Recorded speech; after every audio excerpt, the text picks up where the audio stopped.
there appears to be evidence that this policy is really directed at keeping black and brown people out of this country. And I'd like to know, from the work that you've done, how will focusing on immigration policy play a significant role in closing prisons and jails? And so my answer can't be ditto, right? Just Let's make it easy, right?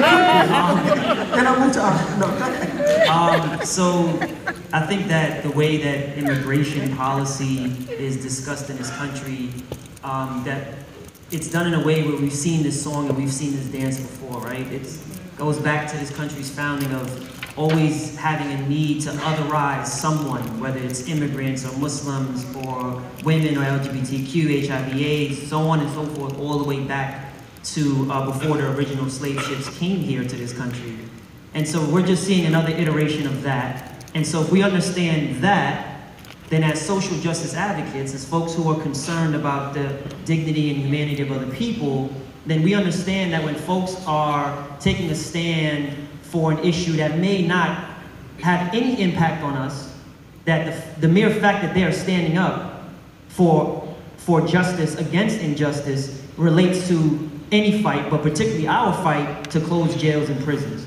And all too often we see that we also emulate this idea of like othering, and we other movements, and we say, well, this movement is not of me, or this movement is co-opted by so-and-so, or this movement is funded by this person. But if we understand that all of the movements are really fighting against one overall ideology, which is that it's largely to secure power and money.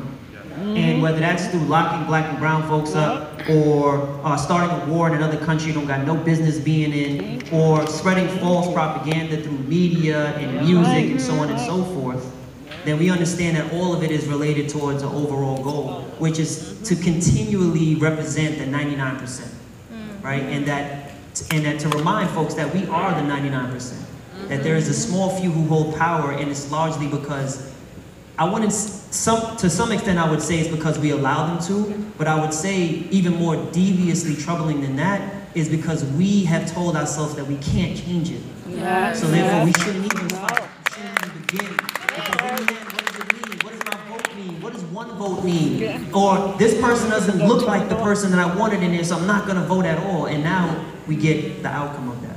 Yeah, dum-dum. Thank you.